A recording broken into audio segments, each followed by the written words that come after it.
Dicen que un hombre es lo que come. Pero ¿y si no hablamos de un simple hombre, sino de un monarca cuya voluntad decidió el destino de millones y cuyos gustos se convirtieron en ley para estados enteros? Las preferencias culinarias de los grandes gobernantes no son solo una lista de platos favoritos, sino un espejo que refleja su carácter complejo, su época turbulenta e incluso sus profundas ambiciones políticas. Desde el apetito insaciable, casi animal, que convirtió a un poderoso rey en un inválido inmóvil, hasta los exquisitos postres que se convirtieron en un símbolo involuntario de la caída del régimen absolutista y la dieta ascética que acompañó las grandes reformas. Examinemos los platos de los personajes más poderosos de la historia y descubramos a qué sabían y qué puede decir su comida sobre ellos. El rey inglés Enrique VIII fue, sin exagerar, un hombre muy corpulento. Su armadura de batalla, que aún se conserva en la Torre de Londres, sirve como confirmación visual de ello. Es fácil determinar a partir de ella que la cintura del rey medía casi 140 centímetros.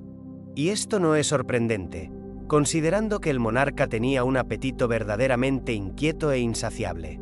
Enrique VIII se levantaba muy temprano, a las 6 de la mañana, y para desayunar le llevaban a sus aposentos nada menos que 6 pasteles, enormes porciones de carne con pan y una jarra de cerveza fuerte.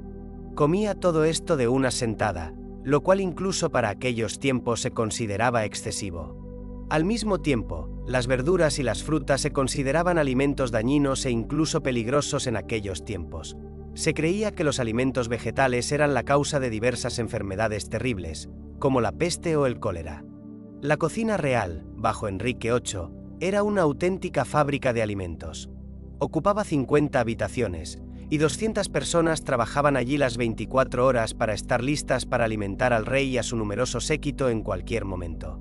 Tradicionalmente, la cena real constaba de 20 platos.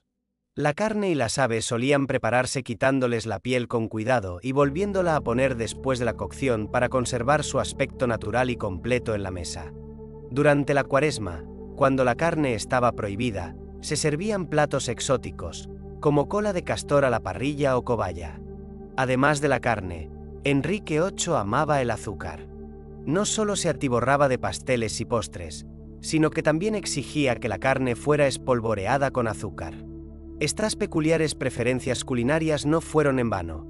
El rey tenía graves problemas dentales, además de obesidad extrema, y desarrolló diabetes. Su salud era tan precaria que en los últimos años de su vida ya no podía moverse con independencia. Hacia el final de su vida, el rey se lesionó gravemente una pierna y se le abrió una herida purulenta que no cicatrizaba, lo que le provocó una septicemia. Sin embargo, Enrique VIII empeoró aún más su situación con su propia dieta. Continuó comiendo exclusivamente carne grasa y azúcar hasta su muerte. Todos conocemos la expresión atribuida a la reina francesa María Antonieta: si el pueblo no tiene pan, que coma pastel. De hecho, María Antonieta nunca pronunció esta frase descuidada. Se trata simplemente de una cita de un libro del filósofo Jean-Jacques Rousseau. Sin embargo, el lujo y los caprichos de la corte francesa estaban, en efecto, infinitamente alejados de la vida del pueblo llano. María Antonieta, de origen austriaco, introdujo la moda de los panecillos vieneses en la corte, que posteriormente se conocerían como croissants. Puedes aprender más sobre las preferencias culinarias de la reina francesa en el libro Dietas de María Antonieta. Allí se cuenta que a María Antonieta le encantaban los pasteles dulces con café o chocolate caliente para desayunar. Durante el día, disfrutaba de la lujosa cocina palaciega, de entrantes, paté, ostras o langosta, a veces foie gras, salmón o pato. Como plato principal, la reina adoraba el estofado de liebre. A menudo, a lo largo del día, comía queso o macarrones, un postre francés. Además, María Antonieta era una gran conocedora del chocolate, tanto que tenía su propio chocolatero. A juzgar por todo, la reina francesa también era una brillante representante de la llamada paradoja francesa. A pesar de un menú tan calórico, su cintura medía solo 58 centímetros. Según su modista personal, María Antonieta era lo suficientemente delgada como para no llevar un vestido con un corsé ceñido de ballena, tan popular en aquella época, ni siquiera en las recepciones oficiales. No se sabe mucho sobre las preferencias culinarias de Napoleón Bonaparte. Por supuesto, El emperador francés no tiene nada que ver con el famoso pastel. Sin embargo, existe la leyenda de que Bonaparte odiaba el pollo. Nació en Córcega, donde el pollo es el producto cárnico más popular y económico. Además, el pollo siempre estaba incluido en las raciones del personal militar de aquella época. Al parecer, tras sus largos años de servicio, Napoleón se había cansado del pollo, así que al llegar al poder, bajo amenaza de guillotina, prohibió a sus cocineros que le cocinaran pollo. En una ocasión, durante la campaña de Italia, antes de la batalla de Marengo, Bonaparte llamó a su cocinero y le ordenó que preparara la cena. El cocinero se desesperó al enterarse de que no había carne en el pueblo en ruinas, pero sí pollos comunes y corrientes. Así que cocinó el pollo bajo su propia responsabilidad. Disimuló el sabor con hierbas, aceite de oliva, tomates, setas porcini y cangrejos de río. A Bonaparte le gustó tanto el plato que el cocinero evitó el castigo. Napoleón supuestamente levantó la prohibición del pollo, y el pollo marengo se convirtió en la receta más popular en Italia. En 2014, se declaró el Año de Napoleón en Francia. Se celebró un banquete en el Palacio de Fontainebleau, una repetición completa de una de las 12 cenas del emperador. Se sirvieron bolas de mandarina como aperitivo, seguidas de aperitivos que incluía gelatina de langosta. El plato principal, aves en masa de vino amarillo y risotto de colmenillas. Después, queso con el elocuente nombre de Pequeño Napoleón sobre una cama de hierbas, y el quinto plato, el famoso postre, que incluye baba al ron con cerezas borrachas. Todo esto se acompañaba con vinos, que también bebía la corte imperial. La época victoriana fue un periodo difícil para Gran Bretaña. La moral puritana estaba de moda. Algunos investigadores creen que un trastorno mental como la anorexia nerviosa apareció precisamente durante la época victoriana en Inglaterra. La delgadez y la palidez dolorosas estaban de moda. Las mujeres se privaban de comida y se ceñían a corsés ajustados. Curiosamente, nada de esto se aplicaba a la mujer más importante de la época victoriana, la propia reina Victoria. Decir que a la reina le encantaba comer es quedarse callada. Al final de su vida, Su Majestad Real había engordado tanto que todas sus fotografías posteriores fueron retocadas. Aquí hay una cita de The Guardian. La reina Victoria era extremadamente regordeta en su vejez.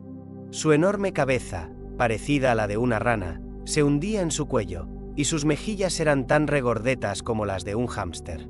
Su figura era esférica, es decir, su cintura era prácticamente igual a su altura. En 2015, artículos del guardarropa de la reina Victoria se vendieron en Sotheby's por 12.000 libras esterlinas. Entre las medias y los camisones, había enormes bragas con un monograma y una cintura de 115 centímetros. En 2017, el historiador escribió un libro titulado La reina insaciable, que ofrece información detallada sobre los hábitos alimenticios de la reina Victoria. Cada comida constaba de varios platos. La reina siempre comía con gran apetito y muy rápido. Sus comensales recordaban que Victoria no era muy habladora durante el almuerzo o la cena, y que estaba hosca y completamente concentrada en la comida. Según las reglas de etiqueta, todos los que estaban sentados a la mesa debían dejar de comer junto con la reina. A menudo, algunos invitados simplemente se quedaban con hambre, mientras que la reina se las arreglaba para comer hasta 10 platos en tan solo media hora. Este es un menú aproximado para la reina Victoria para ese día. El desayuno era bastante abundante, a menudo incluyendo chuletas de cordero y pescado ahumado. El almuerzo comenzaba con una selección de sopas, seguido de un entrante de pescado, luego un plato de carne, luego chuletas o asado, y después de los platos principales, los postres. La cena, al igual que el almuerzo, también incluía varios platos, incluyendo postres. No es de extrañar que con semejante dieta, la reina Victoria ya engordara mucho a una edad temprana. Comparados con los monarcas europeos, los zares y emperadores rusos pueden parecer auténticos ascetas. Los banquetes y festines del primer zar ruso, Iván el Terrible, han pasado a la historia. Los banquetes del zar duraban 10 horas y constaban de 200 platos. No es de extrañar que los comensales del zar salieran literalmente de detrás de la mesa. La nobleza de la época era muy desmedida con la comida y abusaba del vino, mientras que el propio zar se limitaba a observar su propio festín y prácticamente no comía nada. En primer lugar, la salud de Iván el Terrible dejaba mucho que desear. Sufría de colitis desde la infancia, y cualquier alimento graso o frito le causaba un dolor agudo. La segunda razón para la abstinencia era el miedo incontrolable al envenenamiento. La madre de Iván el Terrible, Elena Glinskaya, probablemente fue envenenada por los boyardos, tras lo cual el zar comenzó a desarrollar desconfianza, que con el tiempo se convirtió en una auténtica paranoia. La famosa escritora Zana Orlova descubrió material interesante en los archivos. Resultó que el cruel oprichnik Maliuta Skuratov era un excelente cocinero y cocinaba para el propio zar.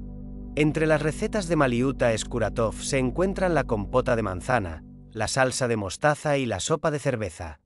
La sopa de cerveza era un plato muy popular en aquella época. Los ingredientes principales de la sopa eran cangrejos o pez rojo, judías blancas y huevos. Se añadía caviar rojo para embellecerla. Todos los ingredientes se mezclaban simplemente y se cubrían con cerveza. Curiosamente, el menú diario del zar Iván el Terrible incluía una sopa de colagria común, a veces con eperlano. El zar Pedro el Grande reconstruyó Rusia al estilo europeo. A pesar de obligar a los boyardos a fumar y beber café, se mantuvo conservador en sus preferencias culinarias. Se cree que Pedro ridiculizaba a los gourmets, ya que él mismo era modesto en cuanto a la comida. Según los biógrafos, cualquier campesino adinerado podía permitirse la dieta del zar. En ayunas, Pedro bebía un vaso de vodka y luego kvass durante la comida. A Pedro el Grande le gustaba especialmente la cebada perlada con leche. Es cierto que su cocción requería mucho tiempo. Primero había que remojarla durante 6 horas y luego cocerla a fuego lento durante el mismo tiempo. Dicen que la cebada perlada apareció en el ejército gracias a Pedro. Al zar le gustaban el pan negro y los rábanos, y tenía debilidad por los piñones. Amaba especialmente las frutas, peras, manzanas y sandías. Gracias al primer emperador ruso, aparecieron en el país los invernaderos, precisamente para cultivar sandías amantes del calor. Los ingredientes principales de la sopa son cangrejos o pescado rojo, judías blancas y huevos. Se añadía caviar rojo para embellecerla. Todos los ingredientes se mezclaban y se vertían con cerveza. Curiosamente, en el menú diario del zar Iván el Terrible se incluían sopas de colagria comunes, a veces con eperlano. El zar Pedro el Grande reconstruyó Rusia a la europea. A pesar de obligar a los boyardos a fumar y beber café, se mantuvo conservador en sus preferencias culinarias. Se cree que Pedro ridiculizaba a los gourmets, ya que él mismo era modesto en cuanto a la comida. Según los biógrafos, cualquier campesino adinerado podía permitirse la dieta del zar. Pedro bebía un vaso de vodka en ayunas y luego bebía kvass durante la comida. A Pedro el Grande le gustaba sobre todo la cebada perlada con leche. Es cierto que su preparación requería mucho tiempo. Primero había que remojarla durante 6 horas y luego cocerla a fuego lento durante el mismo tiempo. Dicen que la cebada perlada apareció en el ejército gracias a Pedro. Al zar le encantaba el pan negro y los rábanos, y tenía debilidad por los piñones. Amaba especialmente las frutas, peras, manzanas y sandías. Gracias al primer emperador ruso, aparecieron invernaderos en el país, precisamente para cultivar sandías que aman el calor. Los ingredientes principales de la sopa son cangrejos o pescado rojo, judías blancas y huevos. Se añadía caviar rojo para embellecerla. Todos los ingredientes se mezclaban y se vertían con cerveza. Curiosamente, en el menú diario del zar Iván el Terrible se incluían sopas de colagria comunes, a veces con eperlano. El zar Pedro el Grande reconstruyó Rusia a la europea. A pesar de obligar a los boyardos a fumar y beber café, se mantuvo conservador en sus preferencias culinarias. Se cree que Pedro ridiculizaba a los gourmets, ya que él mismo era modesto en cuanto a la comida. Según los biógrafos, cualquier campesino adinerado podía permitirse la dieta del zar. Pedro bebía un vaso de vodka en ayunas y luego bebía kvass durante la comida. A Pedro el Grande le gustaba sobre todo la cebada perlada con leche. Es cierto que su preparación requería mucho tiempo. Primero había que remojarla durante 6 horas y luego cocerla a fuego lento durante el mismo tiempo. Dicen que la cebada perlada apareció en el ejército gracias a Pedro. Al zar le encantaba el pan negro y los rábanos, y tenía debilidad por los piñones. Amaba especialmente las frutas, peras, manzanas y sandías. Gracias al primer emperador ruso, aparecieron invernaderos en el país, precisamente para cultivar sandías que aman el calor.